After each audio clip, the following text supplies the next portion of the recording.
Bienvenue tout le monde. Aujourd'hui, Férouz et Audi découvrent Jean-Marie Lapointe. Jean-Marie, vraiment, merci d'être avec nous aujourd'hui. Je suis super excitée. Moi, je suis une fan, là. Tu es un être humain que j'adore. J'adore ce que tu fais. Donc, aujourd'hui, de te découvrir, je suis ravie. Ben voyons, ça fait plaisir, ça fait vraiment plaisir. Puis écoute, on se connaît sans vraiment trop se connaître, que ce soit par les réseaux sociaux. J'avais croisé d'ailleurs, dit il y a quelques mois.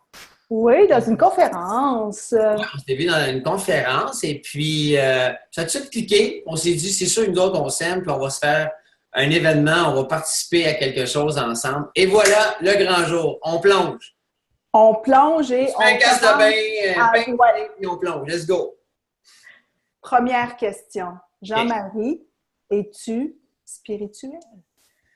Ben, je me considère, oui, spirituel. Je suis une personne qui, tous les jours, j'essaie de m'améliorer comme être humain. J'essaie de faire du bien. J'essaie de lire des choses qui nourrissent mon âme. J'essaie de faire des actions, qui ont un impact positif dans la vie des autres.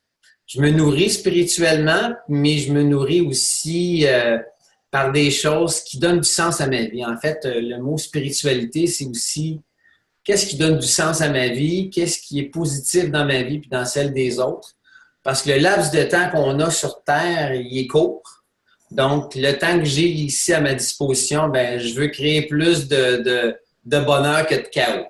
Donc, je pense que c'est ça, une vie saine, spirituelle. C'est, comme le Dalai Lama le dit, si à défaut de faire du bien aux autres, essaie de ne pas nuire aux autres. Donc, j'essaie de ne pas nuire dans la plupart des cas dans la vie des autres. Effectivement, tu as raison, Jean-Marie. Je trouve ça tellement beau comme définition de la spiritualité. Moi, je me demande, en fait, qu'est-ce qui t'a amené vers la spiritualité, puis avoir envie d'être un être humain meilleur, puis de ne pas nuire aux autres, puis de te faire du bien à toi? J'ai des souvenirs quand je suis jeune, au l'âge primaire, puis peut-être même plus jeune, que le rituel quand j'allais à l'église, à la communion, le rituel de voir le prêtre bénir les citoyens, prendre la Bible, faire un discours, tu sais, les traditions religieuses dans la religion catholique.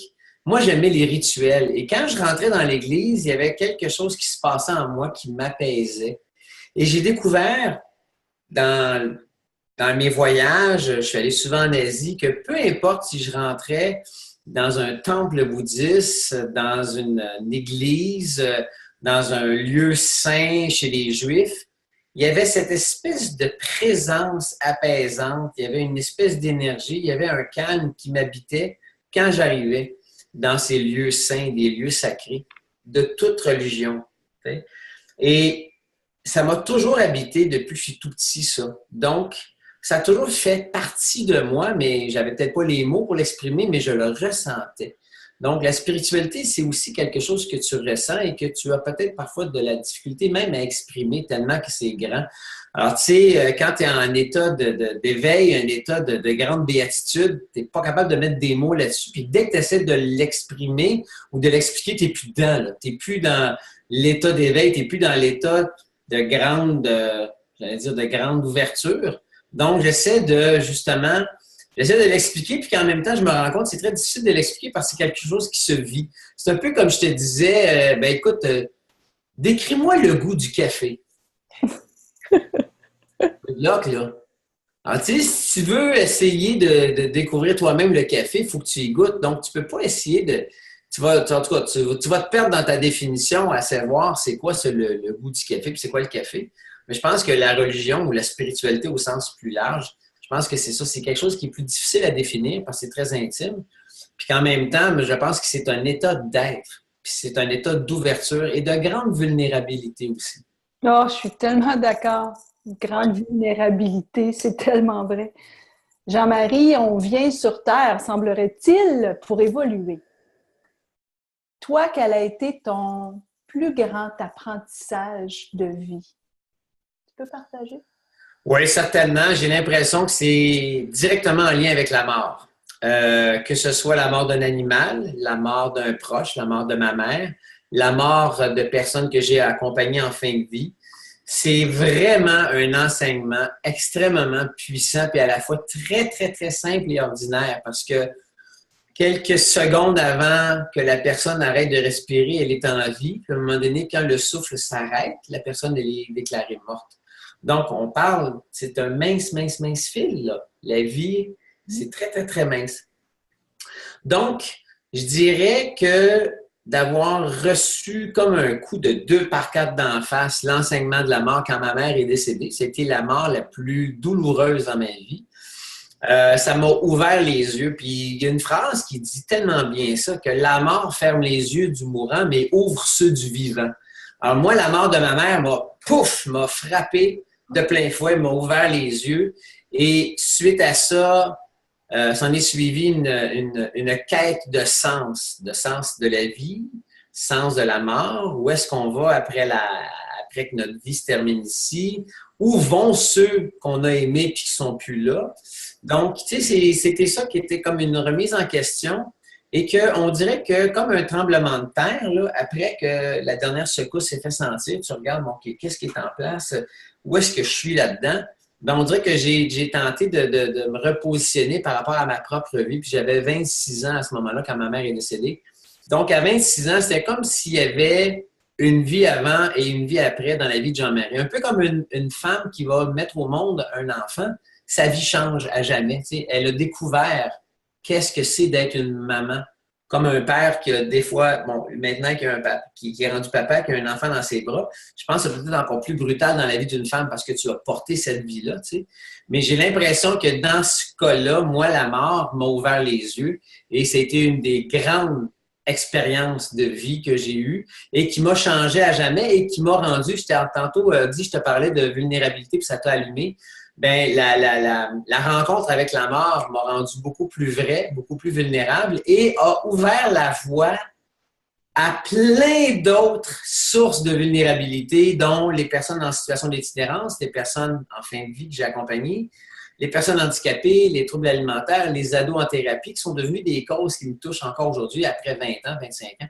Donc ça a comme ouvert le chemin là, pour justement trouver encore plus un sens à ma vie, puis évidemment dans mon rapport avec les autres. Je pense que je dirais surtout ça. Mon rapport avec les autres n'est plus le même depuis la mort de ma mère. C'est tellement beau ce que tu nous racontes. Merci, Jean-Marie. Quand ça enregistre, mais je m'en souviens plus déjà. Tu pourras le réécouter. D'accord. Mais tu as vécu beaucoup de choses dans ton parcours personnel, professionnel aussi. Tu as fait récemment Face à la rue où tu rencontres des gens itinérants. J'ai lu tes livres aussi où justement tu accompagnes des gens dans la mort et tout ça. Tu sais, c'est pas toujours évident. Tu as vécu avec un papa qui était dans l'alcoolisme aussi. Donc, c'est sûr qu'il y a beaucoup, beaucoup de choses dans ton parcours. Moi, je me demande, as-tu quand même une recette du bonheur? Des petites choses ou des grandes choses que tu dis, moi, j'ai besoin de ça pour mon équilibre, pour mon bien-être, pour mon bonheur? Oui, mais en fait, je ne sais pas si c'est une recette. C'est plus une discipline puis une éthique de vie. Moi, je suis comme un bébé, je suis comme un petit enfant qui a besoin de manger à des heures régulières, qui a besoin de bouger, qui a besoin de se nourrir l'esprit. J'ai besoin de prendre soin de moi. Puis, je m'en cache pas, j'ai déjà consommé des substances et j'ai réalisé que ma vie sans consommation est bien meilleure en termes de qualité, d'intensité et de vérité. Puis de générosité, puis amène toutes les autres qualités. Et ça fait que les gens qui ont une problématique d'addiction, ils sont condamnés au bonheur. Parce que quand tu vas pas bien, ben une personne alcoolique, toxicomane, gambler, va pas bien de façon professionnelle. Et là, elle va se scraper et scraper beaucoup de gens autour d'elle. Donc, si tu souffres d'une dépendance, tu n'as pas le choix d'avoir une éthique et une discipline de vie. Donc, tu dois bien manger, tu dois bien dormir, tu dois bouger à tous les jours. Et au-delà de tout ça, tu dois avoir un sens à ta vie. Et quand tu as tous ces ingrédients-là, tu performes bien, tu es heureux et tu fais du bien à pas mal plus de gens. Parce que l'inverse de ça, quand je te dis que tu scrapes de façon professionnelle ta vie, tu causes bien des dommages à bien des gens autour de toi et à toi en premier. Donc, je suis condamné au bonheur. Donc, pour moi, là, ma définition d'une vie pleine de sens, pleine de bonheur, ça passe par une éthique et une discipline de vie. Et prends n'importe quel athlète, prends n'importe quelle personne qui a accompli des choses extraordinaires dans sa vie, grande ou petite, ça se fait pas sans discipline et sans éthique. Ah, c'est tellement beau. Et je te dis, on continuerait, hein, Moi, arrêtez, là! Oui, je l'écouterais toute l'après-midi. C'est tellement ordinaire ce que je vous dis. C'est la base. Tout. Oui, mais tu le dis avec tellement de conviction, ça fait du bien à entendre puis à réentendre, même si on le sait. Ton énergie, elle fait tellement du bien. Wow! Good! Elle fait beaucoup de bien. Et là, on aimerait... Ça fait du bien. Ça fait du bien. Alors, la dernière question. Pas déjà? Ben oui, je le sais! Déjà. Ça va vite! Là, tu peux te lâcher lousse. Tu peux prendre le temps que tu veux pour y répondre, quand même. OK? Alors, la question qui tue, on devrait dire ça peut-être? Okay. Aurais-tu quelque chose ou un message que tu aimerais partager avec notre communauté spirituelle et du groupe Firefly? À qui je m'adresse quand tu dis une communauté spirituelle, un groupe? Peux-tu me définir c'est qui? Ben oui, absolument. Tu sais, on a plein de gens qui sont très ouverts à la spiritualité et qui nous suivent sur notre Facebook, les spirituels. Et on a aussi beaucoup de clients et de clientes que nous coachons parce que nous sommes des coachs en neurosciences et en programmation neurolinguistique. En plus de ça, on a une infolette. Presque 2000 personnes reçoivent notre infolette le dimanche. Je te dirais qu'on a une communauté qui est assez grande, assez large. On a de tous les genres de personnes et on a des personnes beaucoup en Europe, que tu saches. On a des personnes en Nouvelle-Zélande, en Suisse, parce que Férouz est en Allemagne, en plus. Mm-hmm. Normalement, pas aujourd'hui, mais normalement. Okay. Donc, c'est planétaire, notre affaire, là. Merveilleux. Ouais. Merveilleux. OK. Si j'ai un message à My God. J'ai lu une phrase il y a quelques années de Parker Palmer qui a été reprise dans ses mots à lui par un autre homme qui m'inspire beaucoup, qui est Viktor Frankl, qui est un psychiatre juif qui est décédé quand même il y a quelques années, qui a survécu au camp de concentration à la Deuxième Guerre mondiale. Puis, la phrase que j'ai envie de vous dire dit à peu près ceci. C'est pas important ce que nous faisons dans la vie, mais plutôt d'écouter ce que la vie veut faire en nous. Et ça, je trouve ça extraordinaire. Parce que peu importe qu'on soit président d'une compagnie, qu'on soit directeur d'une entreprise, qu'on soit médecin, qu'on soit une personne en situation d'itinérance, qu'on soit malade, ou qu'on soit multimillionnaire, l'important, c'est pas ce qu'on fait dans la vie, mais d'écouter ce que la vie veut faire en nous. Et ça, quand je laisse s'exprimer à l'intérieur de moi la vie, puis que je l'écoute surtout, puis que je la mets en pratique, là, je fais des choses, mais extraordinaires.